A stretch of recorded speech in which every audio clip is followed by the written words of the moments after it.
Hello everyone and welcome back to another Essential Album video. We're now on week 6 and this week we're taking a look at Illmatic by Nas. First released April 19th, 1994. Some notable tracks on this album include NY State of Mind or New York State of Mind, The World Is Yours, One Time for Your Mind, and Halftime. This is widely considered to be one of the just greatest hip-hop albums of all time. Shows up very often on like near the top of a lot of greatest album lists, especially in the hip hop slash rap genre. Basically, an incredible debut from Nas. I have some notes here about it. We're going to get through those notes and then get to the track list and all that as well. So let me get my notes here. Let me just set that open. All right, there we go. So again, Illmatic by Nas. Again, first release April 19th, 1994. This is again his debut studio album. It debuted at number 12 on the Billboard 200, and actually apparently that fell below, and its sales fell below kind of expectations on the album when it was released. It got released to amazing reviews. We'll get to some of those review scores a little bit later in the video. But it didn't sell particularly well, at least initially. I think it took until like 1996 before it hit gold. And I think it hit platinum in like 2001 or so. And then I think most recently, I think it's at least double platinum now. According to my research, I think it hit that status in like 2019, maybe. I could be incorrect, but so it has picked up in sales, but based on kind of the impact of the record, how kind of praised it is, it seems like it didn't match that with the sales, which is kind of unfortunate. But it's just an incredible album. I think the first time I heard anything off of it was probably in 1996. I think in 1994, I was mostly still listening, not exclusively, but a lot of the rap I was listening to was West Coast rap, so Dre and Snoop, like artists like that. And then I think, within like the next like couple of years, I started expanding to the East Coast rap, like Wu-Tang Clan, Nas, and so on. So this is just an incredible New York East Coast hip hop album as well. Let me see here. It's an important album in kind of the genre, especially for the East Coast style.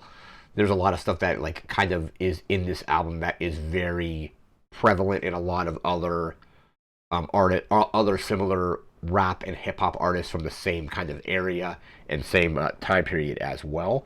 In 2020, Rolling Stone rated this at number 44 out of their top, at that time, 500 albums. So that's pretty good. So basically in the top, don't know what the percentage would be, but kind of close to the top, considering there's, like 500 albums on that list, and this was ranked at number 44, is pretty good.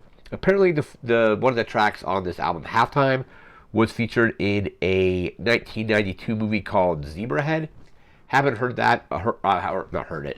Haven't seen that movie, but when I did like a little bit of research into it, it was produced by Oliver Stone, so pretty big filmmaker, director of like Platoon and like Natural Born Killers. I don't think he directed that particular movie, but he was a producer on it, and that's kind of where Nas kind of got his start necessarily, or not his start, but like got kind of noticed.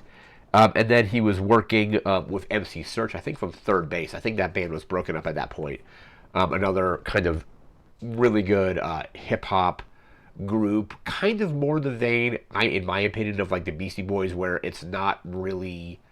It's more the kind of silly, fun style of hip-hop. That's actually the kind of hip-hop I prefer, is where it's not super serious.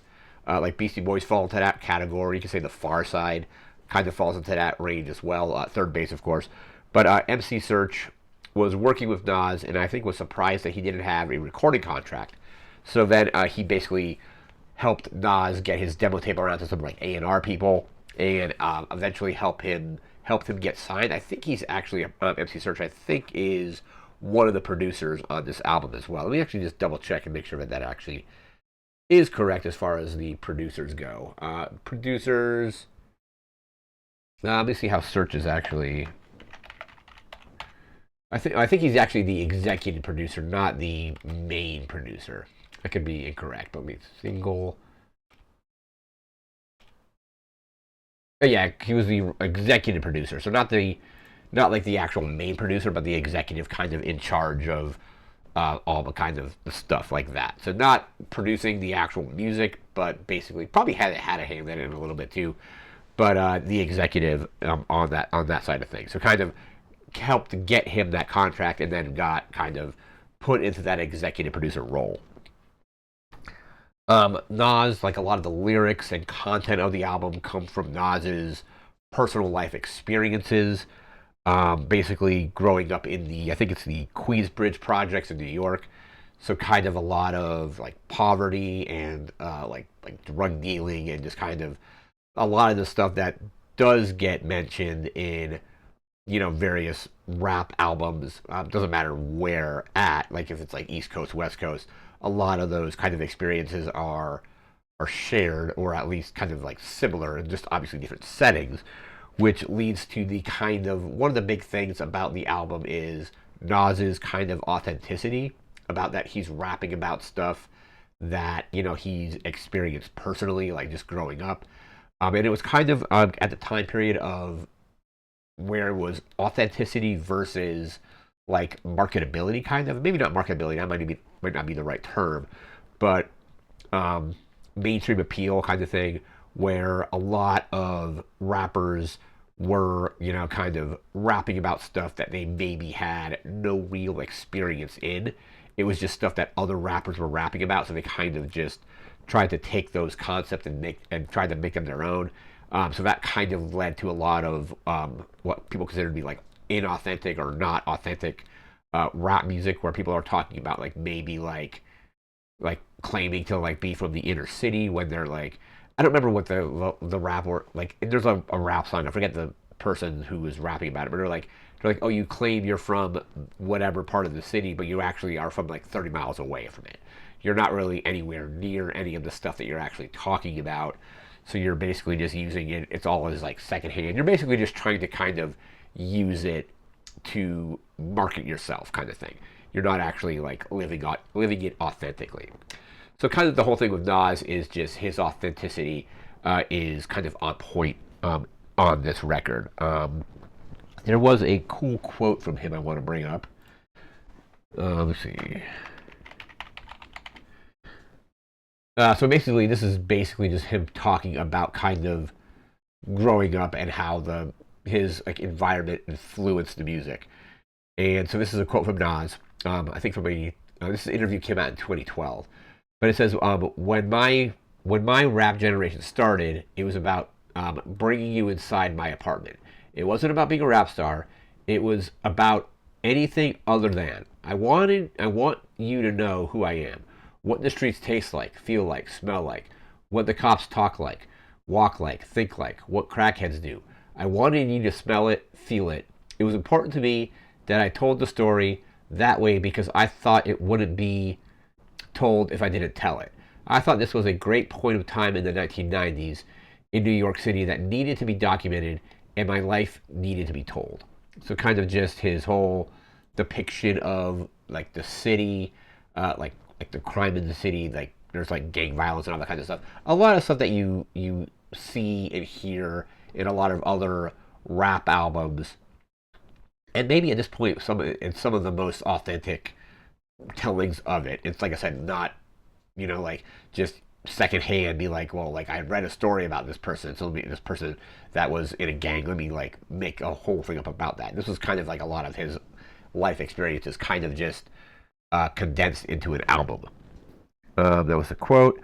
And then we're going to take a look at the track listing. This is actually a somewhat short hip-hop record.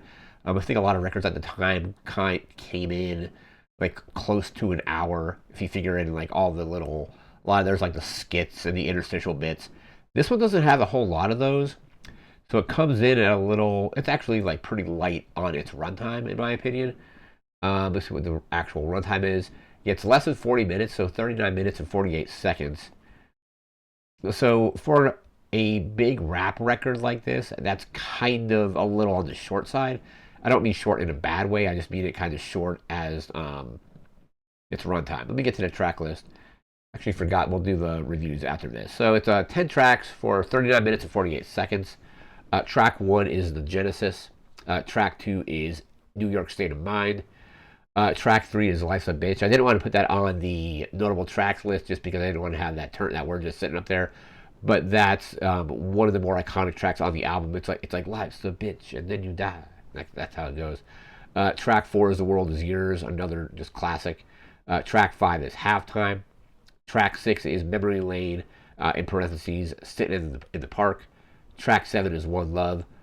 Track 8 is One Time for Your Mind. I love that one. It's like one time for your mind, one time. That's a great one. Track 9 is Represent. And then track 10 is It Ain't Hard to Tell. So again, 10 tracks, 39 minutes, 48 seconds. And it came out to just really good reviews. Like we mentioned earlier, it didn't sell particularly well, at least initially. But it has a lot of just amazing reviews. We're going to go 2 sets of reviews here. So the kind of the reviews when it was new as well as retrospective reviews. So in the critical reviews for the release when it came out in 1994, Chicago Tribune had it at a 3.5 out of 4. Entertainment Weekly gave it look like an A-. Only got 2 out of 4 from the LA Times. NME had it at a 9 out of 10. Rolling Stone gave it a 4 out of 5. Select gave it, they're not really stars or squares, but basically a 4 out of 5. The Source gave it a 5 out of 5.